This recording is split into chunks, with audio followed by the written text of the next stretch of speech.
Sure. Wendy, thank you, Wesley, and the organizers in the Guyanese American Chamber of Commerce. This is a fantastic initiative. This conference, and I want to first of all congratulate Guyana on settling your election issues down there, and hope we can do the same here. We've got a big challenge coming up next week. By doing this conference, you're kind of avoiding the resource curse that many developing countries fall into when oil is discovered. So really working toward diversifying your economy is a brilliant thing and a very, very important thing to be doing. So congratulations on this initiative. You also, COVID came up earlier, and we do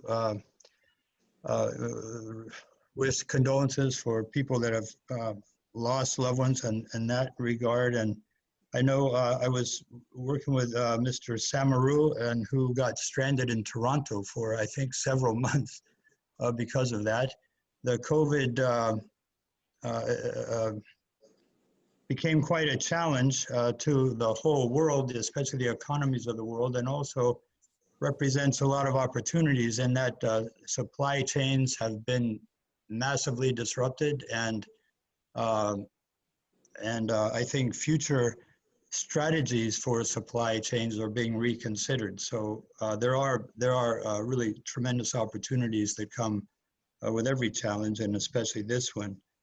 I wanted to wish everybody a Maulid al-Nabi, and it reminds me of my introduction to Guyana. I was at last year at the United Nations General Assembly, I was at a side meeting with a Commission on International Religious Freedom and the Religious Freedom and Business Foundation.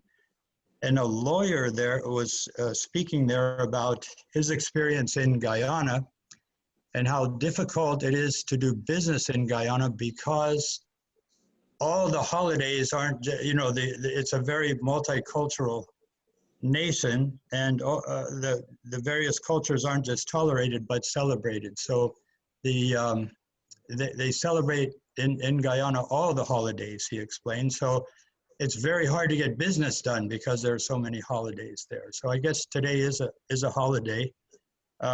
It made me think, though, a holiday, but we're getting business done. Well, you are today, yes. The point is, business is upstream of politics, they say, and it's also upstream of business. So that fascinated me, and it makes me very confident in the Guyanese kind of awareness or opportunity to do global business because of that commitment to cultural diversity. So congratulations on that, and never give that up. I think that's a tremendous benefit that Guyana has in its with international business development. So I remember that because also last year I was at the FITI, the Florida International Trade and Culture Expo, and speaking on a panel about culture and business, and shared about this insight about Guyana. Because at the FITI in Fort Lauderdale, there was almost, a huge representation from business people in Guyana. A lot of women-owned businesses, and a lot of the arts and crafts, and just really a wonderful sharing of the Guyanese culture that more than I had ever seen before in one place. So when I spoke there, I did mention about the Guyana power in this cultural diversity. And so then later I was introduced to Mr. Curtin. The delegation brought him over, and we had a wonderful discussion, which enabled me to, on his invitation, I came down to Guyana and had a fantastic first experience there just before COVID came up. So I'm glad I worked that in, and very excited to be, with everything that I saw and everybody I met there. So I just think Guyana is really poised to do very well in this current global economy. And I'm really looking forward to watching it and maybe helping if there's some way I can. Where I'm sitting right now is in the atrium of the Ronald Reagan building in Washington, D.C. That's the World Trade Center of Washington, D.C.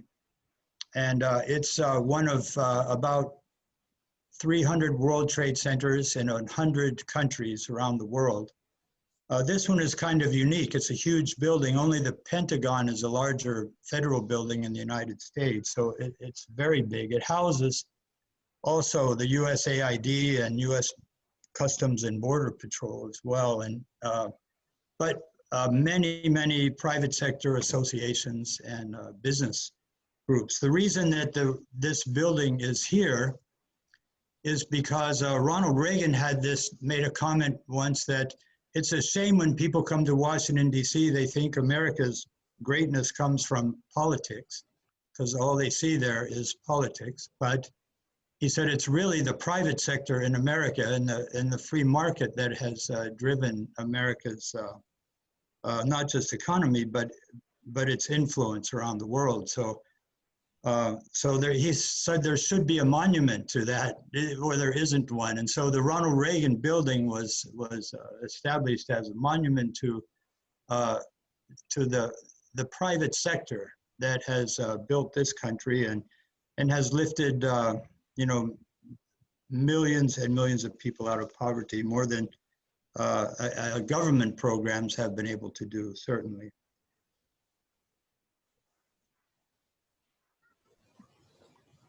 So anyhow, the trade centers, like I mentioned, they're in 100 countries. There are about 50 in the United States, and in Florida there are 6 already. So, and the trade centers work to support small, medium enterprises. And I was very happy to hear from. I'm sorry. In the first panel, Mr. Duku, who represented the private sector council of Guyana, everything he said was, I think, exactly what needs to be done. I think he also mentioned about a university partnership in the United States that he's building, and I think the university engagement is very, very important. I know that at Guyana University, you're dean of the School of Entrepreneurship and Business Innovation, is a Guyanese professor who taught a long time in the United States. And the partnerships with the university there, as he mentioned, is very, very valuable. It gives your student and emerging business leaders practical experience that they can, not just the textbook learning, but practical experience how international business works, how letters of credit work, how customs, the regulations, all the things that were brought up in this first and second panel are critical issues that young people need to understand and engage practically, not just in a textbook form. And so partnerships with the business associations and universities are very, very important. Radical collaboration is really the way to go in this time, I think, with as many different partners and types of partners as possible. And Guyana, again, is poised for, it's just brilliant. You're the headquarters of CARICOM is there, the whole Caribbean Union and Association is right there in your home. And the U.S. is looking south, finally, it seems, and I was very happy to hear from the State Department representative, Ms. Fife, who's in charge of the outreach to the Caribbean, but also to Latin America. So, and Secretary Pompeo has really expressed that, and it's been a neglected, or the America's backyard, they call it, has been neglected for years. So this is a great time for Guyana. Also, being an English-speaking country on the continent of South America, it makes it a brilliant place to be a launching pad for companies going into South America. You might want to take advantage of some of your new immigrants from Venezuela to develop the Spanish-speaking power to network with your neighbors to the south. And also I would encourage tour. I know this is mostly working with importing to the United States, but I think it's really important to develop tourism with the United States. It's such a fascinating, not just the multicultural backdrop of Guyana, but the exotic animals and plants and just the habitat there is just remarkable. And I think your tourism industry is way underdeveloped, and that tourism is a multiplier of other business opportunities. So when you're getting people coming in and out, it gives you, there's many things that come up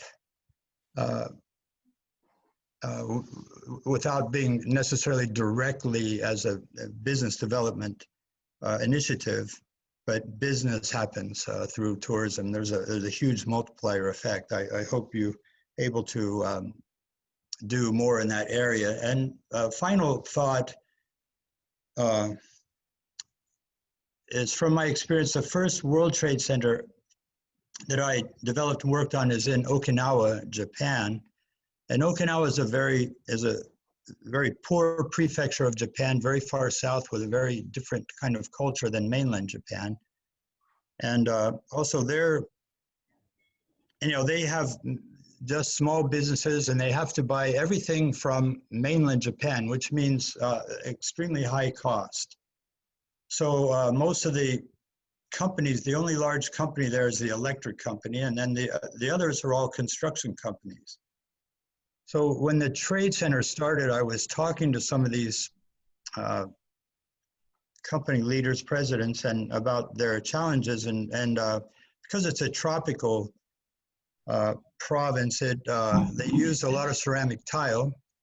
And we found out the tile there, I realized, cost them from mainland Japan. They said it was $40 a square meter. So I asked about Italian tile. They said, well, that's the best in the world. That's $70 a square meter. But through the World Trade Center in Milan, Italy, I had good connections with the tile and ceramic tile industry there, and found that actually you can buy tile at $5 a square meter if you're big enough from the large manufacturers. So no one company was really big enough to make those contracts, but we created a buying syndicate in Okinawa and brought 5 companies together. We went to Italy and undercut the prices from mainland Japan by a few 100%. And it really helped, I think, contribute a lot to the economy of Okinawa. And it's a model. The buying syndicate worked there because they pretty much had to import everything. But a selling syndicate could work just as well, and those are your trade associations. So I would just encourage your SMEs, the small, medium enterprises there, your startups, to really collaborate, work together. There could be incubators related to the universities, but then together to go to the United States to buy and get the best prices or the best products and quality on the import side, and exporting would be the same. So I would just encourage that as a strategy.